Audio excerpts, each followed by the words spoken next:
Ready podcast.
Shot of Brandy podcast, man. This episode 189, the return of Apollo Woods, man. What's good, Apollo, man? Man, a lot's been going on, man. But God is good and everything is good, man. Oh yeah, I ain't got no complaints, really. Yeah, man. We live on a Sunday, man. We live, man. It's a good look for the city. It's my first time out. Yeah, man. Yeah, man. This is a great look for the city, man. You gotta come upstairs when we get done. They coming. Okay, so is this what you wanted? Cause they in here. Oh man, they most definitely in here. No, okay, but the last time we talked, right? Yeah. You were introducing yourself to me, and you was telling me your story on how you came back to the hometown. Right. Okay. Now it's 2021, and it's on a Sunday brunch. Is this what you vision? You know what? That is what we're experiencing on Sunday at Parlor is what I've always wanted to see in Oklahoma City. There's a lot of talk about people say that we don't have this, we don't have a place where you can kind of, where it's nice or get folks who don't know me all on the scene by connecting again, and to see that people are bought into it. Right. People really are like, you know what, I'm going to come out, and especially being downtown. Downtown is not a place where like we've been able to kick it and to see, man, people coming out. We got folks coming from Wichita, Kansas, Dallas and Tulsa and Lawton in the area coming in and supporting, and it's beautiful to see black folks come together, man, and we having a great time, man. Right. Yeah, but I don't think the city did the city know that we had it in us? Nah. I know we did, right. And I think when you've been told that what we don't have so much, it becomes programmed. Right. And it takes people, especially when you work for yourself, right? Like, you have to have a certain level of like grit and ambition and a vision that people can't see. Exactly. To say like, man, like we want this. Because so many people would tell me like, man, we want this. And I'm like, why we keep going to Dallas? Right. Why we taking our money somewhere else when we can be taking it here? Now, this is the first step of what we're going to do to bring black folks together. But eventually, we going to move these populations to the predominantly black sides and black-owned businesses and black-owned buildings. Exactly. Man, it seemed like during the pandemic, man, like you had the whole industry on your back. Oh, bro. Like I watched. That's heavy. Like, since you left the show, like I watched every move, right? And it just seemed like, man, that you was just carrying them, man. Like you were making sure that they don't tank. So I was in an interview. That's heavy. So I was in an interview with the Main Street Alliance, and they asked the question because we were talking about I didn't get approved for CARES Act money. So I didn't get the PPP loan, despite what the streets say. Everything you see is out of my pocket, my late nights, my money, all that, right? Exactly. And so he asked me, he said, what happens if your business closes? And I had to take a minute because I was about to bust out crying because I felt like if I stopped what I was doing, who was going to keep the conversation about black-owned business and restaurants in the forefront? Right. Like, who was going to keep doing it? Because I didn't see it consistent around the space. I didn't see that. Right. And so it was a heavy weight to feel, but I also realized that's part of what our mission is, which is bigger than food. Exactly. Your mission, right? Yeah. Right. Exactly, because it seemed like you showed us that, man, these spots are great, we can go out and spend money with these spots, and we gonna get that top-notch service too. And it's just, you showed us how to just support, Right. like these restaurants. You know what I'm saying? And it's like, yeah, like it is your mission because you're the perfect guy for the mission. You know what I'm saying? Because you have opened the eyes, not just for our community, but all the other communities too. Oh yeah. I literally have I have a lunch meeting probably at least 3 times a week. I know.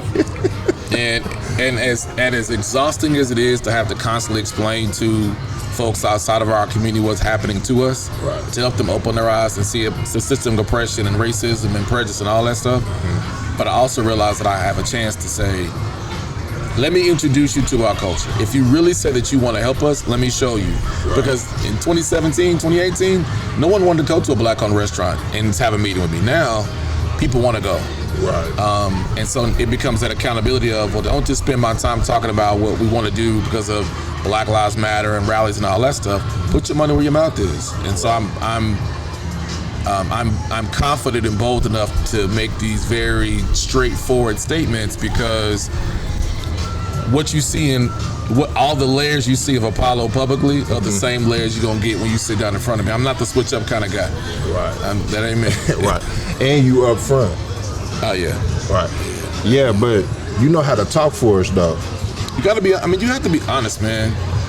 What I see all the time is that nobody. I'm a little distracted right now.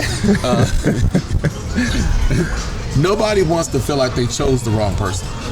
So the person that you present to them, are they gonna get that same person when they're not around you? So if you're saying this, if you're saying publicly, and this is the problem I have with some of our leadership, what you're saying publicly, you're saying the right things publicly, but when I look at your legislation and what you voted for, Right. it's the opposite. Right. Or when I'm in a meeting and I see that people say these things publicly, but in that meeting, you start to dance a little bit, right? Yeah. And that stuff right there, like I'm not for the dance for nobody because that's the detriment of our people. And then like once the money come in, these people can be bought out, like and destroy the community. Like, you know what I'm saying? Or bought. Well, that's what I'm saying. Just Currently bought. and then like I seen you shift to helping the East Side too, though. Yeah. And Yeah. the thing, I mean, it's always been, I think even from the very beginning, it was about helping the East Side anyway. Okay. But my shift came in because I had to get people to think that there are so many other things for us to do here. Because at that time, I didn't even live on the East Side. I do now. Okay. But when you start talking about what affects black families and black businesses, they would forget and ignore the black businesses that are not on the East Side. Right. So you got, whether it's North Oklahoma City, the West Side, or Southwest Side, or whatever, like you're completely ignoring them, and they have just about the same challenges, but they're dealing with being the only black restaurant or business in a predominantly white community, or they might be in another minority community by themselves, fighting for themselves because people forget about them too. Right. Exactly. So was they struggling during the pandemic? Oh yeah, man. But I will say about our businesses, because we're resilient people, in terms of black-owned restaurants, only 3 closed. Okay. If I look at the numbers of the other restaurants, Yeah. several of them closed. Right. So we did some really, really good things to stay open because we've had to deal with getting things without having stuff. Exactly. And so for us, when your doors closed temporarily, for us that means that door may never reopen. So that's your livelihood, your baby. So we fought through it, and I'm proud of my people, man. Oh yeah. So was the takeout that big of a deal though?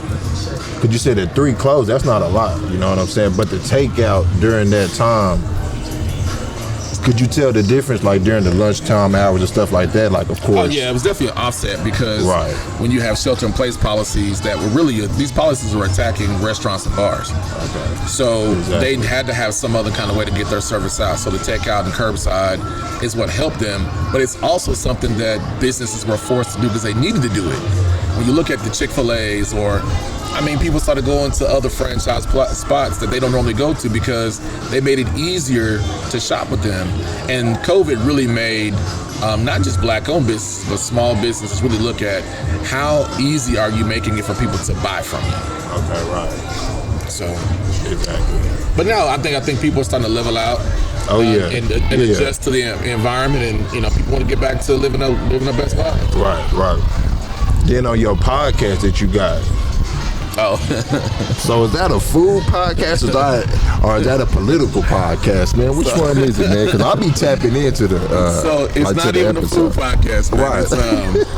So Conscious Disruptors is a podcast from the Oklahoma Black PAC, which I'm the founding chairman of that PAC, and so we are a political action committee focused on the needs and interests of Black folks across the state of Oklahoma, and hold our elected officials accountable. On top of that, grow our Black caucus. So we have straightforward conversation, and we talk about what needs to be talked about, because people need to know. And we talk about voter apathy, but I feel like there's a lot of misconception about what our legislators are actually doing, and so we are consciously disrupting the status quo to make sure we get the right elected officials in advocating for us. And y'all talking out in the open though. I ain't That's what I like about it. I ain't holding no punches. And the lady that you got on there, she don't hold punches either. That's the homie. We had the same last name, so Tanasha Woods, but we're not even related. But we she that's the homie, and I love about her, man. It's like she works at the Capitol, so she loves political science, and so I learned so much from her, and we just tag team well together, because I think people have to start thinking. Like, if somebody tells you something, verify it for yourself. Don't always take somebody's word for it. Verify it for yourself. Verify that to be true. Right, exactly. So you tapping into the Tulsa market. Yeah, we have an opportunity. A lot of people don't know that I started out going to school at TU before I moved to Houston. So that's my Tulsa connection. And so we're launching Tulsa Black Eats during Memorial Day weekend. It's the same thing, man. Like, we're at the place now where, here's an example. I went to Denver. I know it's the same issues in Denver that we're having here are happening in Denver. But Denver has 5 professional teams, professional sport teams, same issues. So but they had nobody advocating for them. But we were doing that here. So we want to start in the home state, go to Tulsa and do it there, and then keep going. We got some movie pilots on Black food scene working on too, and we start shooting that in a couple weeks. We got a lot of things running, man. So when you say like move in, like what do you do in the market? Like what is your approach? Because obviously these people trust you. Well, you know what I think my approach is what I think you gotta build rapport. Right. So you can't just go in a place and say, hey, we here. Like, and it's like somebody come up to your house as a stranger and say, hey, I'm here to eat. Eat what? Like, well, I didn't invite you here. So you really have to go in and really get to know who the people are. Like, who are the players? Who are the people who are on that other stuff? And who are the folks that really want some stuff to happen? And in every city now, what you're seeing Gen Xers, you're seeing millennials, you're seeing now Gen Zers are really stepping up to say, man, we want to start leading. We want those opportunities, and we're tired of waiting. And you see it, right? Oh, yeah, man. Yeah, man. Yeah. Tulsa is ripe. Tulsa is ripe. The next generation of Tulsa, y'all better watch out, man. For real. No, now. Oh, yeah, now. No, now, like, you know what I'm saying? Yeah. No, man, that's going to be a good look. Super excited. So is your brand, it's now all Oklahoma now. It's not OKC. So we have, so our parent company is Black Eats Enterprises. Okay. And so under that we have 7 Oklahoma businesses. Okay. And so each city will have its name. So it's Tulsa Black Eats, OKC Black Eats. So it'll focus on that market, that metro area. So we won't, so like here, we do Oklahoma City Metro, and Tulsa will be Tulsa Metro area. Whatever that boundary looks like for Tulsa will be the same thing, and then wherever city we end up in. Right. Yeah, we'll just, man, you just post up. Yeah. Catch a flight, come see us. Right. Okay, so the backlash. Why do you give the energy to your haters? You know what? I don't like that, man. I don't like when you get the energy to them, man. Here's why I feel like I do that. I think a couple things. One, I think I have a chip on my shoulder because, I would say it's not the best thing, but it's surprising how much I hear and I see of our own trying to sabotage, right? Okay, right. And it's not like when people say like, oh, a little stupid comment, but like, no, like there are people who call people I work with and say, man, you better watch out, don't work with them. Right. But I put you on. Right. Right.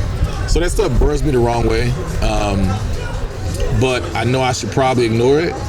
But at the same time, I'm like this. I want you to know that I know.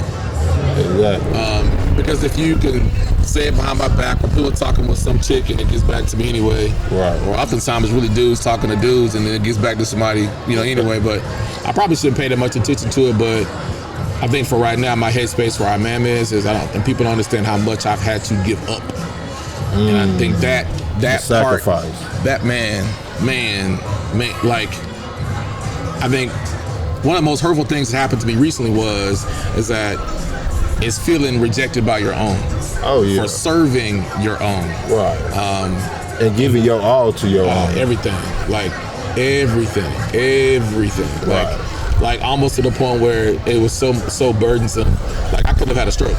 And having to check like how I handle that stress load. So like when you feel like you give everything, and especially when you're in your purpose. And my little cousin had to tell me this. He said, man, it's the pain that you feel is part of your purpose is gonna make you better. So I know I should probably not give as much attention to it, but kind of the headspace I am, and I'll eventually get out of it. Yeah. Is to let them cats know, like, I know. Right. So whoever you talking to, you just need to stop talking because it's gonna get bad. But just being authentic to me. So they don't want you to do what you did for their business to another black business? No, they just don't want people to do it. Exactly. It's like the attitude of, so if you wanted to do it, then why don't you do it? Right. Like what we do as our organization, our team, we just trying to full throttle in our lane. Like what we do should not even concern you. For example, even like with Sunday Social Brunch, I don't think about what another business is doing. Right. All I think about is where's the audience? Okay. Like who am I trying to attract? That's it. I don't care if there was a major event going that day. If I felt like this was something for an audience that we're attracting, I'm going for that. Period.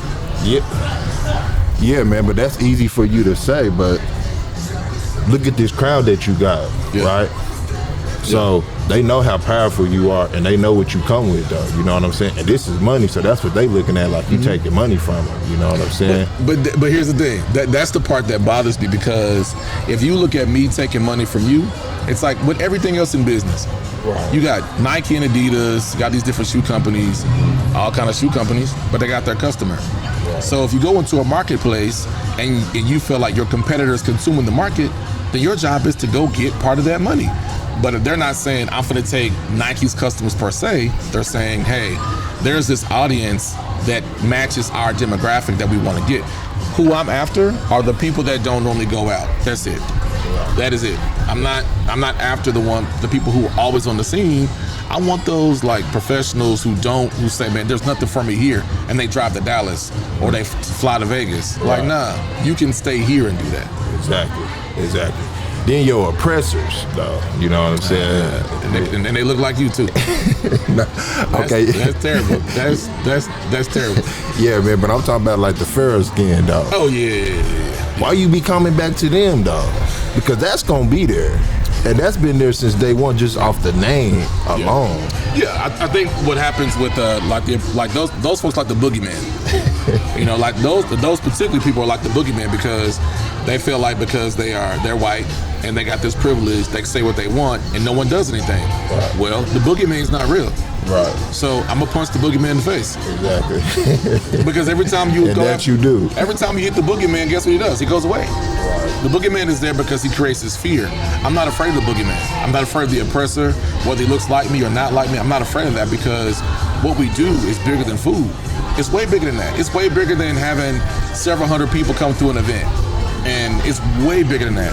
It's really about how do we make sure that people, that we feel like we have a place to go? How do we make sure that we feel like that, you know what, I feel like I'm invested in valuable in this community. That's what I want folks to feel like. Exactly. And so even doing that, you got to be real. Like we don't have enough of our age group and generation that's saying, man, we're stepping up in this to create space for us to be here and own our rightful place in Oklahoma City.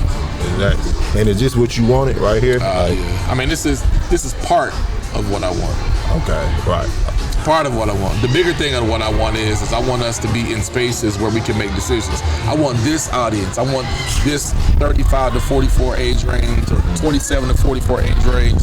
I want them in board positions. I want them running for office. I want them opening up businesses. I want people to stop saying, hey, we don't see black professionals here. Well, yeah, they're right here. Give them what they want. Exactly. And we're trying to give them what they want to create for a bigger opportunity for them. Exactly. So do you ever see yourself owning a spot though? Absolutely. Because this is what, I mean, this is your vision and this is your event and this is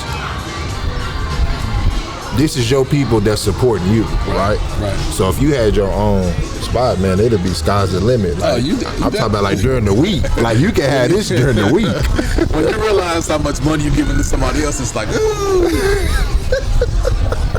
You know what I'm saying? But I think part of that plan is building an audience. Right. You know, and I realize that I'm not from Oklahoma City. I'm from Duncan. Okay. So I'm an outsider. Yeah, right? but you from Oklahoma though. I am, but that's not how Oklahoma City sees it.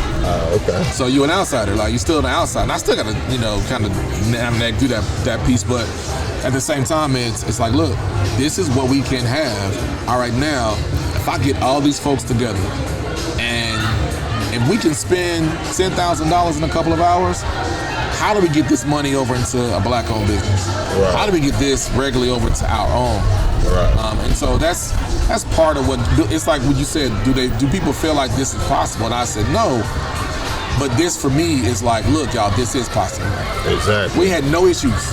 We had no issues. Why would we have issues on a Sunday when the sun is out and all we want to hear is music and good Whether food? it's Sunday or whatever it is, right? We've had no issues because people think that there's gonna be a problem. Ain't no problem. No. There's been no problem. That's the media that be that be portraying us like that. Yeah. Like, and sometimes we believe it though. Like we believe that we'll go in place like, how long is that gonna last? Like it'll last as long as I say it's gonna last, right? Because I think we do a great job of like it's like in business, give people what they ask for. That's it. They want this, give it to them. That's all. And to see every week, man, people are like, man, thank you for doing this. I'm like, man, I'm the conduit per se, but this is who we are. Like this is organically who we are. Exactly. Like beautiful black folks having a great time, loving to see on each other, smiling, hugging, high-fiving, having a great time. That's the essence of who we are as people. Exactly, man. Well, it's beautiful though, man. Yeah, man. I'm excited. I'm excited. Right, because this is just the start, right? Oh yeah. Yeah, like this is like you're not even 2 months in. Nah. Exactly, and it's already like, I mean, come on, man, it's packed. Yeah, I mean, and so I mentioned this before. I'm a commissioner on Convention and Visitors Bureau. So we talk about tourism and attractions and hotels all the time. And so for me, it was how do I get us started? How do I start helping change the attitude of it? Because it's going to get warm. We didn't have a summer or spring last year. Right, so it's going to be the streets are calling, right? So how can we create a space that makes me feel like, you know what? I've been a part, I feel comfortable enough, and I'm being socially responsible as best I can. I'm going out. Yeah. I'm gonna do this because I can't live my life in this like closed environment all the time. Right. That actually messes with your mental space. So, and even then to see like, man, like my eyes are moving around because we never told anybody about a dress code. Exactly. We never said dress code, none of that. Right. None of that. And so you see, then pin us down and try to make us feel, you know what I'm saying, like a way like we. Folks are just showing up, right? But looking their best, right. Looking beautiful, right. And having a good time.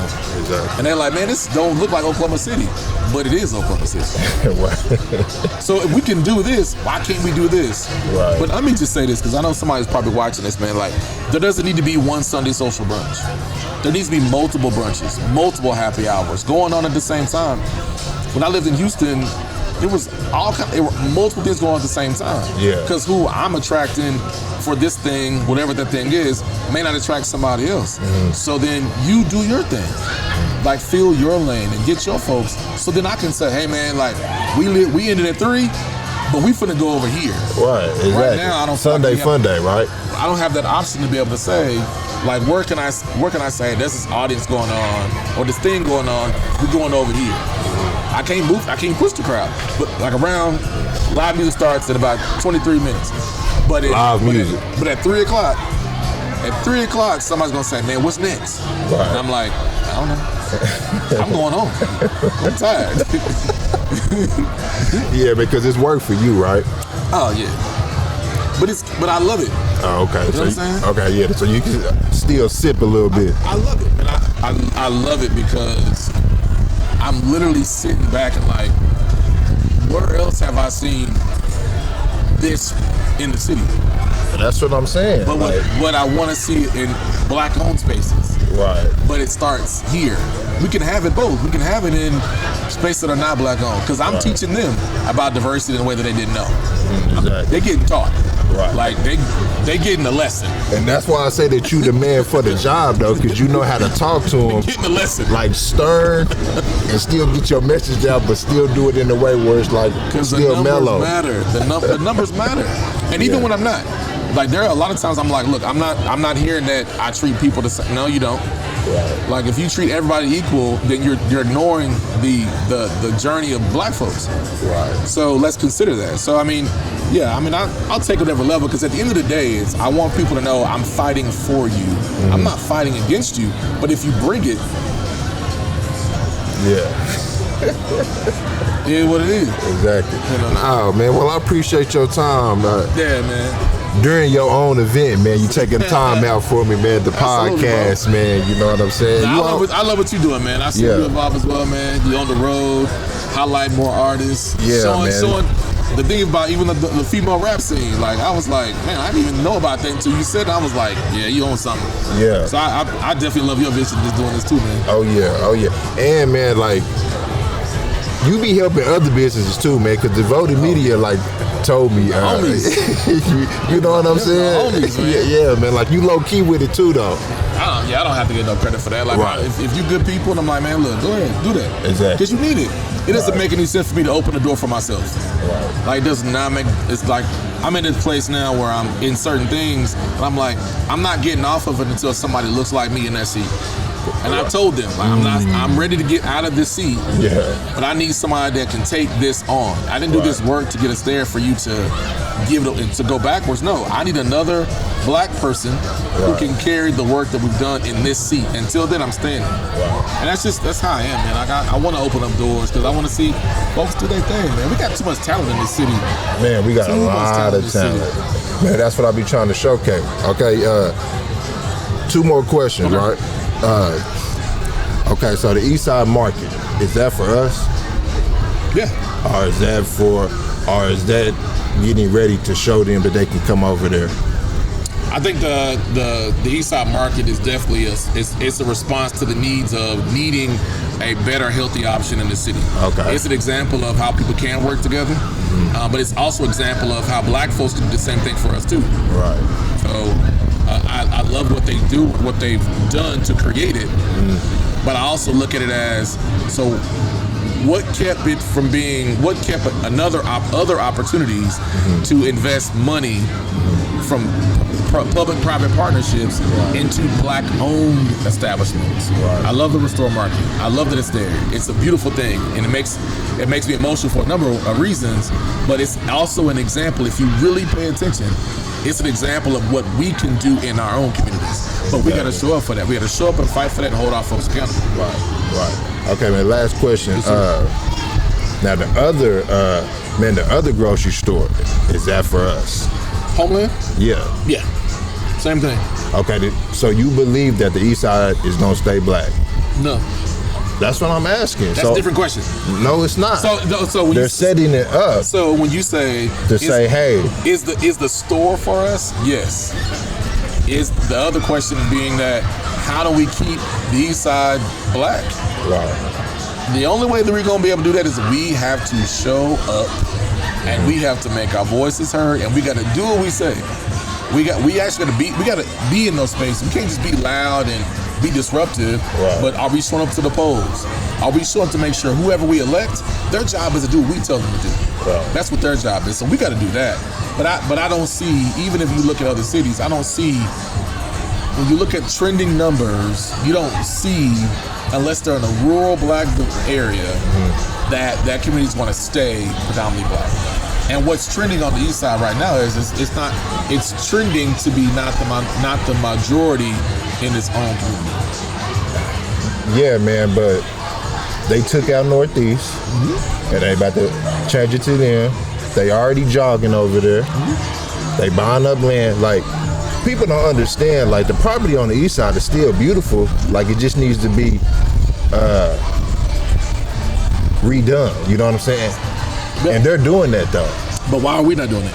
Exactly. Exactly. So here's what I believe. Just like you asked me before, did you think that Oklahoma City saw this is possible? And I said no. I think people believe that it takes hundreds of thousands of dollars to say, here's a lot over here.